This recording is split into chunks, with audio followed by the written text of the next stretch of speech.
ආයිබෝන් cricket වලට ආදරය කරන ඔබ සියලුම දෙනාට ශ්‍රී ලංකා ජාතික ක්‍රිකට් කණ්ඩායමට ජාත්‍යන්තර ක්‍රිකට් පිටියේ නිමවටපත් වූ ආසියානු කුසලානයෙන් අනතුරුව මාස කිහිපයක් අනතුරු තරඟ ක්‍රීඩා කිරීමට අවස්ථාවක් ලැබුණේ නැහැ. කෙසේ වෙතත් ඉදිරියේදී ආරම්භ වීමට නියමිත පාකිස්තාන තුන්කොන් තරඟාවලියෙන් අනතුරුව ඔවුන්ට 2026 2020 ලෝක කුසලානය දක්වාම තරඟ ක්‍රීඩා කිරීමට අවස්ථාවක් ලැබෙන කාලයක් තමයි ඉදිරියේදී පැමිණීමට නියමිත වී තිබෙන්නේ.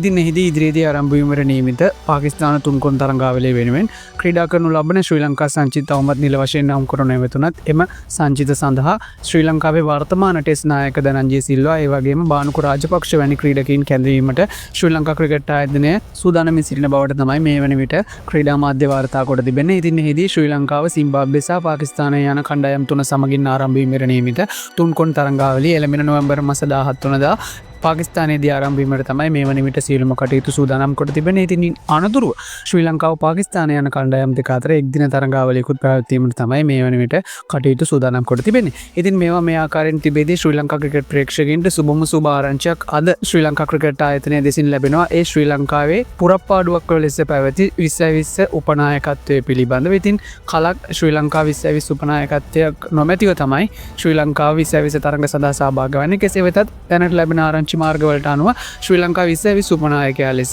හිටපු අත්දැකීම් බහුල තුන්ගිරියව් ක්‍රීඩක සහ හිටපු ශ්‍රී ලංකා එක්දින සහ 2020 නායක දසුන් ශානකව පත් කිරීමට තමයි ශ්‍රී ලංකා ක්‍රිකට් ආයතනය මේ වන විට කටයුතු සූදානම් කොට තිබෙන්නේ. ඉතින් මේ පිළිබඳ ක්‍රිකට් ප්‍රේක්ෂකින් විදිහට ඔයාලගේ අදහසුත් පහලින් කමෙන්ට් එකක් විදිහට දාගෙන යන්නත් අමතක කරන්න එපා. ක්‍රිකට් පිටියේ අලුත් වෙන සියලුම තොරතුරු ඉසිනින් දැනගන්න subscribe කරලා දිගටම නැදී සිටින අපිත් සමගින් ඒ වගේම description එකේ තියෙන link එකෙන් ගිහිල්ලා අපේ WhatsApp channel එකත් follow කරන්න අමතක කරන්න එපා.